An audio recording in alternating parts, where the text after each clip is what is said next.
From the White House in the office of the President of the United States, we present an address by Dwight D Eisenhower. This is the farewell address for President Eisenhower, whose 8 years as chief executive come to an end at noon Friday. Mr. Eisenhower has chosen this time for his final speech. Ladies and gentlemen, the President of the United States. Good evening, my fellow Americans. First, I should like to express my gratitude to the radio and television networks for the opportunities they have given me over the years to bring reports and messages to our nation. My special thanks go to them for the opportunity of addressing you this evening. 3 days from now, after half a century in the service of our country, I shall lay down the responsibilities of office as, in traditional and solemn ceremony, the authority of the presidency is vested in my successor. This evening, I come to you with a message of leave-taking and farewell, and to share a few final thoughts with you, my countrymen. Like every other citizen, I wish the new president and all who will labor with him Godspeed. I pray that the coming years will be blessed with peace and prosperity for all. Our people expect their president and the Congress to find essential agreement on issues of great moment, the wise resolution of which will better shape the future of the nation. My own relations with the Congress, which began on a remote and tenuous basis when, long ago, a member of the Senate appointed me to West Point, have since ranged to the intimate during the war and immediate post-war period, and finally to the mutually interdependent during these past 8 years. In this final relationship, the Congress and the administration have, on most vital issues, cooperated well to serve the nation good rather than mere partisanship, and so have assured that the business of the nation should go forward.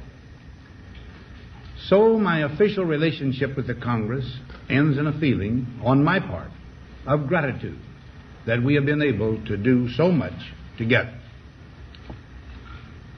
We now stand 10 years past the midpoint of a century that has witnessed 4 major wars among great nations. 3 of these involved our own country.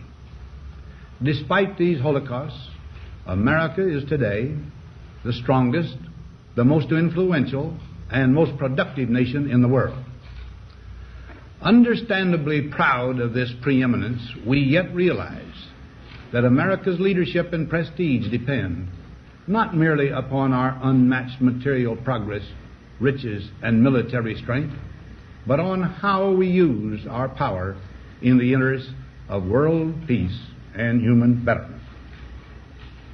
Throughout America's adventure in free government, our basic purposes have been to keep the peace, to foster progress in human achievement, and to enhance liberty, dignity, and integrity among peoples and among nations. To strive for less would be unworthy of a free and religious people. Any failure traceable to arrogance or our lack of comprehension or readiness to sacrifice would inflict upon us grievous hurt, both at home and abroad. Progress toward these noble goals is persistently threatened by the conflict now engulfing the world. It commands our whole attention, absorbs our very beings. We face a hostile ideology, global in scope, atheistic in character, ruthless in purpose, and insidious in method. Unhappily, the danger it poses promises to be of indefinite duration. To meet it successfully, there is call for not so much the emotional and transitory sacrifices of crisis, but rather those which enable us to carry forward steadily, surely, and without complaint, the burdens of a prolonged and complex struggle with liberty, the stake. Only thus shall we remain, despite every provocation, on our charted course toward permanent peace and human betterment. Crises there will continue to be. In meeting them, whether foreign or domestic, great or small, there is a recurring temptation to feel that some spectacular and costly action could become the miraculous solution to all current difficulties. A huge increase in newer elements of our defenses, development of unrealistic programs to cure every ill in agriculture, a dramatic expansion in basic and applied research. These and many other possibilities, each possibly promising in itself, may be suggested as the only way to the road we wish to travel. But each proposal must be weighed in the light of a broader consideration, the need to maintain balance in and among national programs. Balance between the private and the public economy. Balance between the cost and hoped-for advantages. Balance between the clearly necessary and the comfortably desirable. Balance between our essential requirements as a nation and the duties imposed by the nation upon the individual. Balance between actions of the moment and the national welfare of the future. Good judgment seeks balance in progress. Lack of it eventually finds imbalance and frustration. The record of many decades stands as proof that our people and their government have, in the main, understood these truths and have responded to them well in the face of threat and stress. But threats, new in kind or degree, constantly arise. Of these I mention two only. A vital element in keeping the peace is our military establishment. Our arms must be mighty, ready for instant action, so that no potential aggressor may be tempted to risk his own destruction. Our military organization today bears little relation to that known of any of my predecessors in peacetime, or indeed by the fighting men of World War II or Korea. Until the latest of our world conflicts, the United States had no armaments industry. American makers of plowshares could, with time and as required, make swords as well. But we can no longer risk emergency improvisation of national defense. We have been compelled to create a permanent armaments industry of vast proportions. Added to this, 3.5 million men and women are directly engaged in the defense establishment. We annually spend on military security alone more than the net income of all United States corporations. Now, this conjunction of an immense military establishment and a large arms industry is new in the American experience.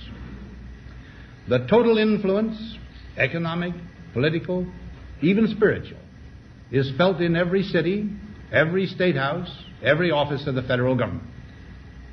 We recognize the imperative need for this development, yet we must not fail to comprehend its grave implications. Our toil, resources, and livelihood are all involved. So is the very structure of our society. In the councils of government, we must guard against the acquisition of unwarranted influence, whether sought or unsought, by the military-industrial complex. The potential for the disastrous rise of misplaced power exists and will persist.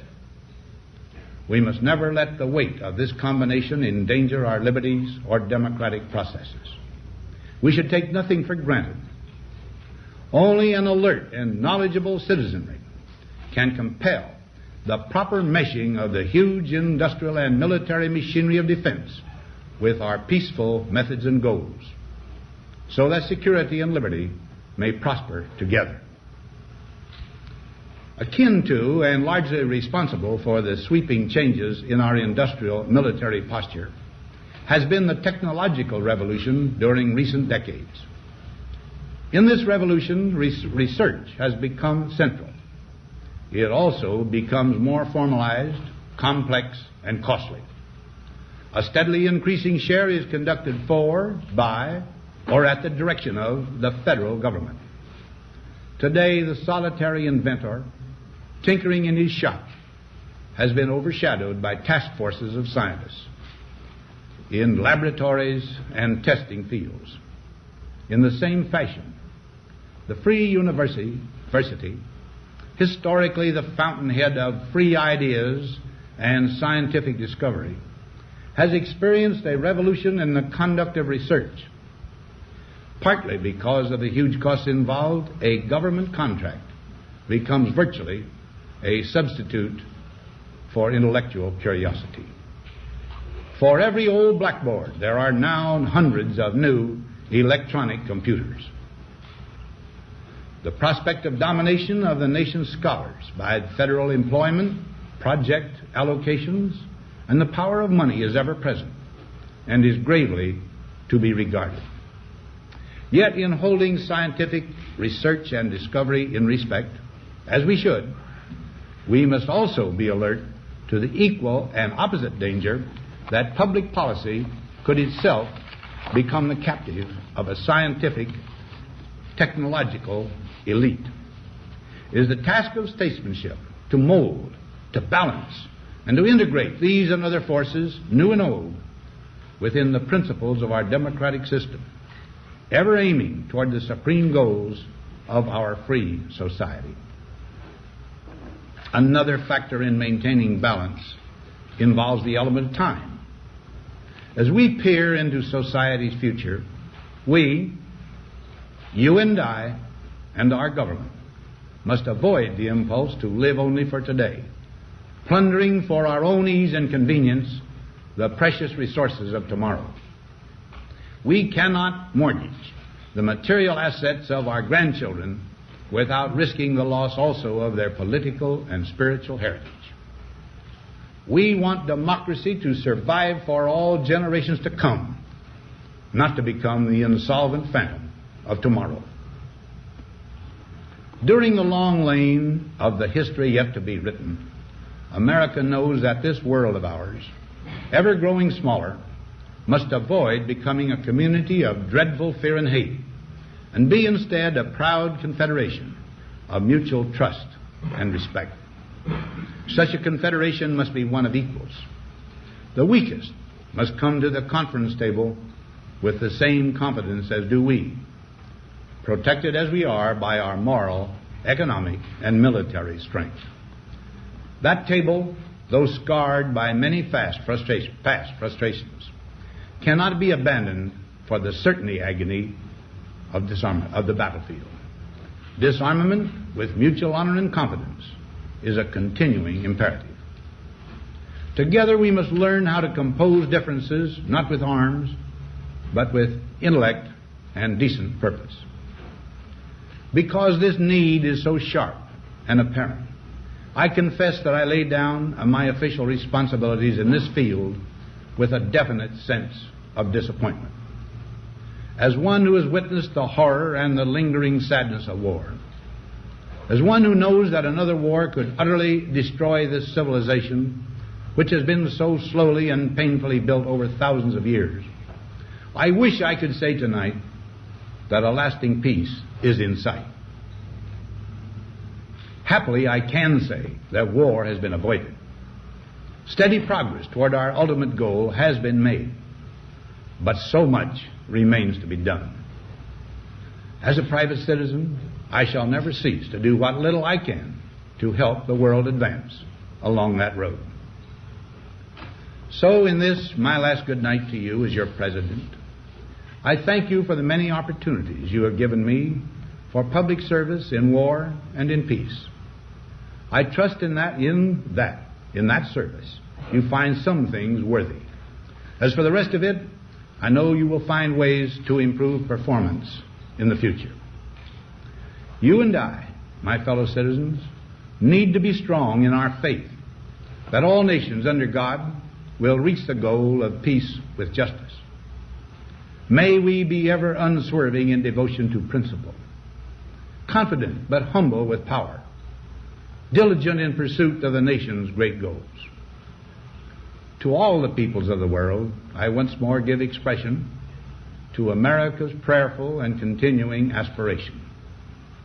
We pray that peoples of all faiths, all races, all nations may have their great human needs satisfied that those now denied opportunity shall come to enjoy it to the full, that all who yearn for freedom may experience its spiritual blessings. Those who have freedom will understand also its heavy responsibility, that all who are insensitive to the needs of others will learn charity, and that the scourges of poverty, disease, and ignorance will be made disappear from the earth, and that in the goodness of time all peoples will come to live together in a peace guaranteed by the binding force of mutual respect and love.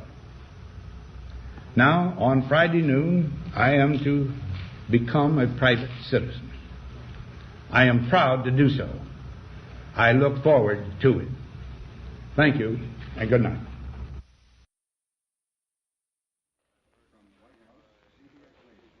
We have presented the farewell address by the President of the United States, Dwight D Eisenhower, who spoke this evening from his office in the White House.